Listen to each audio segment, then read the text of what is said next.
Wife's attachment is emotionally draining. Some details will be modified to make it more anonymous, as the wife frequents Reddit. TLDR. Wife, 28 female, is getting ready to go on a girls' trip with family, but now cries every evening about how much she's going to miss me, 29 male, and it's emotionally draining me. Full. My wife, 28 female, and I, 29 male, have been married a little over a year now. We started dating just before COVID, got married during COVID, etc. So for this whole year, we have mostly been with each other and not really doing much else socially, as we are respectful of distancing, regulations, etc. We are both vaccinated now. Not looking for discussion around this, please. So some more options are becoming available, like going out to eat with friends more, or more planned vacations. We just took a nice week-long vacation together a month and a half ago to make up for our honeymoon, which we opted to skip at the time due to the pandemic. And it was a wonderful trip, we had a great time, and have started discussing possibly a once-a-year getaway similar to that. However, I am generally an introvert. Quite anti-social. I can put up with people for a little while, but then I definitely need time to recharge. I'd rather enjoy the comfort of my home for a night off as opposed to going out, and I have communicated this several times to her, and she is aware of it. But I do make the effort regularly to make the wife happy when she wants to go do something, like dress up for a fancy dinner. Well, she now has a trip coming up next week to see some of her more distant family. It is a girls' trip for a long weekend, 3 days, that they all coordinated together, since they haven't all seen each other in a couple years. At first, she said she was excited to go, to see everyone. But now that it is a little less than a week away, she cries every time the trip is brought up. I ask why she's crying, and she says that she's going to miss me so much and isn't sure she wants to go anymore. For the last 3 days, she has cried around dinner time, and then proceeds to just hug me and not want me to go do anything the rest of the night. And it's just starting to get draining. I try to just encourage her and tell her how fun it will be seeing them all again, but then she got mad, saying, "I won't miss her, I'm just trying to get her out of the house. I don't care about her feelings." None of those are true in the slightest. But I do think it's silly she is crying for hours about how much she will miss me for a 3-day trip with her family. I haven't said those words to her because that would definitely make it worse. But it's become debilitating over the last couple days just because I need that recharge and I feel emotionally spent. She's now starting to notice I'm not hugging her back as hard, not talking as much, and it's making her even more upset. How do I navigate this situation? Edit. This has gotten more traction than I expected. So if you have already commented and I replied, you may have noticed I edited out a couple of the finer details, as they were starting to get a bit too identifiable. But thank you everyone for the great feedback. Your wife is probably anxiously attached to you. And you are people of different energies, too. Just reassure her about her feelings and how you feel about it. If it gets worse, speaking to a therapist about her anxiety may help both of you. She sounds anxious. Do you want her to go? If she doesn't want to go, she should cancel. We are still dealing with the pandemic and the intense isolation it brought. Some of us have found a little normalcy through vaccination and restrictions becoming lenient. But the after effects of the long isolation and depression it brought are still there. I would suggest to try and be a little more accommodating to her emotional moods. Make her feel safe in being vulnerable. Don't say, "Honey, you are being silly. I can strongly relate with you because I am sort of like you." But I'll advise you to be patient with her. Pandemic has thrown a lot of us out of the normal. You know, all those kittens and puppies people got during the pandemic and were then shocked to learn that these beings they've spent almost 24/7 for the last year now have separation anxiety? You've done the same thing but with a human. She needs therapy. If she doesn't go to therapy, it'll only get worse. You all met just before the pandemic, then got married during the pandemic. How long exactly did you two date before you go married? I think you just need to validate her feelings. Explain that you will also miss her, that you are here for her whether she chooses to stay or go, and that you understand her feelings, if you do. I think comfort and validation will help her. I do understand how that can be draining for you. I don't think it's helpful or correct to think of her crying for hours as silly. There's obviously some serious anxiety or similar going on there. She's not going to be cured before this weekend, but she does need to be in therapy. In the meantime, you're going to have to learn to set boundaries and stand up for yourself and your needs as well. Remember that you can't fix her and that you aren't responsible for her emotions, but also that she is not doing this on purpose and she is suffering. Can you make a plan with her about how often you can talk or FaceTime when she's away? Maybe brainstorm with her some other ideas about what she can do when she's feeling anxious. Am I, 30F, wrong for finally going no contact with the love of my life, M30? I finally went no contact. I had to block him on every platform because I'm so weak-willed when it comes to him. He's very busy in med school right now, and we have been long distance for a month now, but he promised me he would come back to me. The problem is he's become less and less concerned when he hurts my feelings. I'm more willing than ever to work things out, but his end is always, sorry I was mean but. Insert something I did wrong. He always says med school requires 110% of his concentration, but I'm only asking to get penciled into his schedule a few times a week. But I try to talk about my feelings, and he makes me feel like a burden for wanting basic kindness. I treat him like a king, and I wanted to be his queen, but I think I'm the jester after all. The straw that broke the camel's back was when he discovered he had roaches. A month ago he sent me a picture of one, and I said, "That's a German cockroach. Either your landlord needs to take care of it, or you need to pretend you're Orkin and spray the crap out of your place, because if you see one, you're not seeing hundreds." He disregarded me. But lo and behold, now he's seeing tons of roaches. Just like I fucking said. I know this is weird, but I love bugs. And I know my insects. He tells me I'm wrong and automatically believes landlord. Takes his advice and puts down ant gel. And not to mention, both he and his landlord misidentified the species of cockroach. A proper ID is kind of important when dealing with infestations. But guess who was fucking right again? Yeah, the person whose opinion doesn't matter. I was fucking right every step of the way. I don't get any acknowledgement. So I sent him a series of messages telling him how hurt that made me. He doesn't even respond until I call him out for it. He says my reaction was an overreaction to something small. I tell him this fight and his reaction are a small part of a larger problem. It's compounded pain. I pour my heart out and tell him how he's hurting me. How I feel. Just absolutely lay my heart out on the line in a final plea for him to listen to me. And how it makes me feel that his care for me is rapidly dwindling. I knew he'd be busy, but I didn't expect to be an annoying obligation. During our last phone call, he was extremely mean to me, and hung up while I was crying. Why wouldn't he even care that he made me cry? I would feel terrible if I made someone I love cry. But he was just annoyed.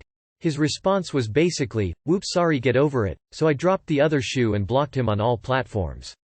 I'm more heartbroken than I've ever been. I honestly wish I could just sleep until the pain is gone.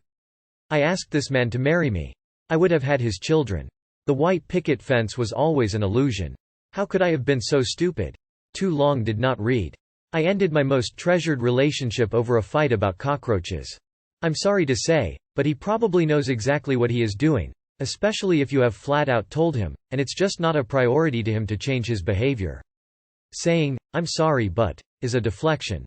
Personally, I feel like you are doing the right thing for your own mental health because it sounds like you are way more invested in the relationship than he is. You're not stupid. Anyone can be drawn into a shitty relationship under the right circumstances. He's callous, obstinate even at his own expense and disregards your feelings at every turn, so no, you did the right thing by calling it quits. Good for you. Yeah, he's not the love of your life, he's the roach of your life. The love of your life won't be this rude to you. My parents had a sign in our living room that said, "Love is patient, love is kind. It does not envy, it does not boast, it is not proud. It does not dishonor others, it is not self-seeking, it is not easily angered, and it keeps no record of wrongs. Love does not delight in evil but rejoices with the truth. It always protects, always trusts, always hopes, and always perseveres. Love never fails." It's always made me think when soon-to-be exes start to act like that, do they really love me? If they treat you in a way that goes against that definition, drop them. They're not good enough for you. Stay strong. You will find the true love of your life someday. He a med student. And that means he has to subordinate his entire life and personality to his studies. Which also means you cannot be a priority. And yes, the personality you describe is rarely portrayed in TV doctor shows, since it is unlikable. But unfortunately this personality type is pretty normal. Do not take it personally. You're better off dating someone who will respect you. And thanks for the info on German cockroaches. Looked it up. Hate those buggers. Look, I love my boyfriend. But if I was dealing with a roach infestation and he was blowing up my phone telling me how hurt he was that I had disregarded his insect identification, I'd be fucking annoyed with him. It kinda sounds like you need to work on not turning to your partner for all of your validation and emotional support. I'm sorry, but this is a really petty fight. Are the other fights similar to this? I think it sounds like you need to grow up a bit. He's got a full-on job with a lot of studying and probably does need to devote a lot of time to this. You sound very needy and the more you push him the more he'll pull away. Everyone has petty arguments when they're stressed. If he really is the love of your life, be respectful and mature. Tell him you'll leave him be for a while to let him sort his shit out and leave the channels of communication well and truly open. Meanwhile, work on your own life without him. If it's meant to be, he will come back to you. If not, you've hopefully still got a friend at the end of it. Girlfriend compared my size to her ex several times. Alright, so I've 25, been going out with this girl, 23, for a few months. I've been with a lot of girls and guys and know that my dick is big, 8.5. I've never been obsessed with size, but I've never had to feel insecure about it either. But my girlfriend is playfully mean about a lot of things, and at some point she started saying that mine was the second best per second biggest, or her second favorite. She'd say it in the jokey way where she's not really serious. I know her ex is German, and at dinner, we were having sausage and she said, "German sausage is so big." And then, as if it wasn't totally obvious, said, "Like German dick?" I was like, WTF, are you trying to tell me your ex was bigger than me? And she just danced around it for a while, then said, "Well, if you're really gonna make me remember, then yeah, I guess he was." I was floored. "So all those times you called mine second best, that wasn't a joke, you were actually thinking about that?" She said no, she hasn't remembered until I asked her seriously and that she'd only been joking. Of course I didn't believe her and was really hurt.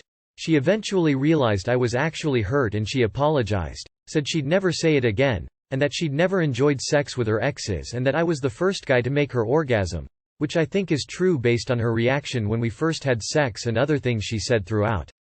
But then 2 days later, we were talking about nationalities and how both of us always get mistaken for others, and she asked what nationality I'd want her to be, and then I asked her and she said, "German." And then laughed. I was so angry I was completely ready to break up with her on the spot, but we were mid-traveling to her parents' house in the countryside. She said she only did it because we were being playfully mean to each other, but I asked how she could think that was okay after what has happened and she didn't really have an answer. I had already broken up with her in my head, but I wasn't able to leave her parents, so I just decided to do it later, but after a while I found that I didn't want to break up anymore. She said she's going to try not to be mean to me at all anymore, and apart from that, things are good.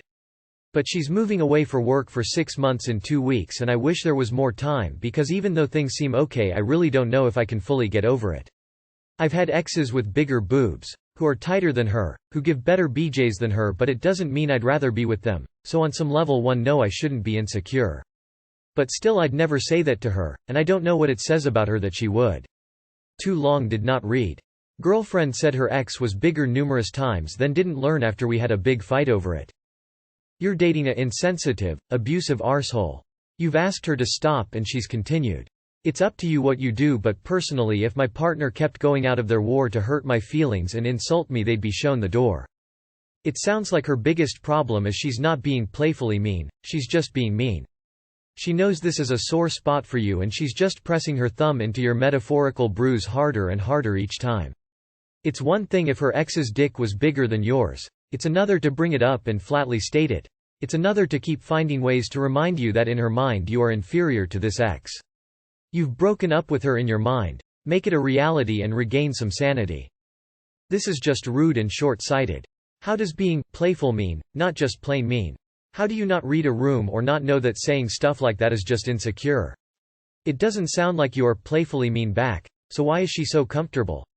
She needs to grow up or find like-minded mean people. Let her move and tell her to date other people and you will do the same, and if you miss her then get back together. Dude, you objectively have a big wanker and you put up with your girlfriend saying this shit not because it was true or she was remembering but because she is trying to get your goat, fuck with you in a cruel way. Fuck that. You should tell her you guys aren't compatible and just leave. Well, that's fucked up. There's like a 0.01% chance this story is actually true. Your girlfriend sounds about 10 playing dumb spiteful playground games. Op has low self-esteem and no respect for himself, that's pretty obvious. Well, Once is a mistake, okay, but several times later that's just doing it on purpose. Even if she was playful or whatever, what was her goal to come out of what she said? The only consequence would have been to hurt you? What did she think she would achieve by saying all that crap? Very not cool, and she also didn't stop once you told her it hurt you. At this point she's just inconsiderate of your feelings. Long distance isn't at all easy. You have to trust each other 100% or else it won't work. Personally, I wouldn't be able to get over it. If she fantasies about her ex so much she can just go be with him instead. Can't orgasm on Lexapro. Husband is upset. It's exactly how it sounds. I've been on Lexapro for going on 2 months now. It recently got doubled to 20 mg and I love this drug, okay. It literally stops me from killing myself, so that's awesome sauce. However, the one side effect I have is the inability to orgasm. I usually have no issues at all with my husband of 11 years, and so the sudden shift has caught him, and I, off guard. The first time I couldn't finish due to the meds. He took it really personally, like maybe even offended that my not coming was an insult to his performance or something, lol. I shrugged it off cuz what can I do?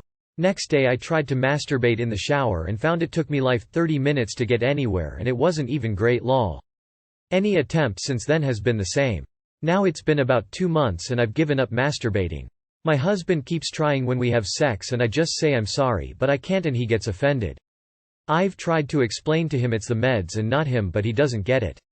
So last night we have sex and he starts like going crazy back there and like spanking me, demanding me to cum face with rolling eyes, and so that stops any progress I had made, and said I am sorry I can't. He pulls out hella quick and sighs and says, "It's me." I know it's me, and I was frustrated so I snapped, "No. It's not you. It's so frustrating that you keep making this about yourself. I've been on these meds for months and I told you it's my meds, and you haven't even looked them up or anything. It's not you, I love you." He hugged me and left the room. I went on Google to find any article explaining the issue I am having and found this one, and sent it to him with this text: "Please read this. And actually read it, the whole thing please. It's exactly the issue and I need you to understand and not take it personally." It's now the next day and he hasn't read it, which makes me grr, but I'm just so frustrated. If anyone else deals with similar side effects, how do you all do it? How do I get him to stop taking it personally and see that it's actually my problem to live with? I am so worried he will stray because of it. There's history. I'm married to a narcissist. He has a very big but fragile ego, and if he feels something's missing he will fill it elsewhere eventually. I can't go through that again. I don't want to stop taking these meds and I don't want to leave. So please no leave hims lol. I need to figure out how to better communicate it that he can actually understand, I guess. There's history. I'm married to a narcissist. He has a very big but fragile ego, and if he feels something's missing he will fill it elsewhere eventually. I can't go through that again. Sort of buried the lead here, op. The sex thing is its own issue, but this seems like a much larger issue. Am I reading right that he has cheated on you before? Why are you married to a cheating narcissist? I'm on Lexapro and smoking weed helps so much with my libido. I've never had an issue with climaxing though. This happened to me with Lexapro too. I have a high sex drive and my doctor warned me about this going on it, but I shrugged it off because I thought no way will that happen. Lo and behold, a week on the pill I tried to masturbate. I got all the way there and then, nothing happened. It was honestly terrifying, I hated it. It's like my V was numb. Lol. My boyfriend didn't take it well either, got super personal about it. I think it has to do with their pride. It really is a side effect though. I have the same problem on Lexapro. My psych added buspirone along with it and it made a huge difference for me. Supposedly buspirone is added with Lexapro specifically for the sex side effects. Maybe talk to your psych about that? Lexapro is awesome. Try the intensity vibrator. First off, he sounds awful and I'm sorry he isn't being more compassionate. Second, these side effects can go largely away with time. They went away by like 60% for me. Now I'm on Cymbalta and it's even better in that way. This is definitely something you should chat with your doc about. If your provider doubled your dose, you might be able to scale it back a little to maintain the clinical efficacy but reduce the side effects. Or maybe there's an additional treatment, supplement that they could suggest to counteract that side effect without interfering with the drug. This is a medical issue, so you should be working through it from a medical perspective, not just a communication perspective. Orgasming and not wanting to kill yourself should both be able to be part of your life. I'm not trying to scare you, but I took Lexapro for 2-3 months and stopped taking it because it made it where I was numb down there and couldn't orgasm. Had the same issue with my husband, he'd get frustrated because it would take forever or wouldn't happen at all. It's been 4.5 months now since I stopped taking it and I'm still numb. I can have an orgasm but it's very, very light, almost non-existent, and it's way harder to reach climax as well. I have almost no sex drive anymore and I used to love sex, more so than the average person I'd say. I miss orgasm significant much and I'm starting to lose hope I'll ever have a real one again. Anytime I see that someone, especially a woman, is taking that stuff, I have to share my story.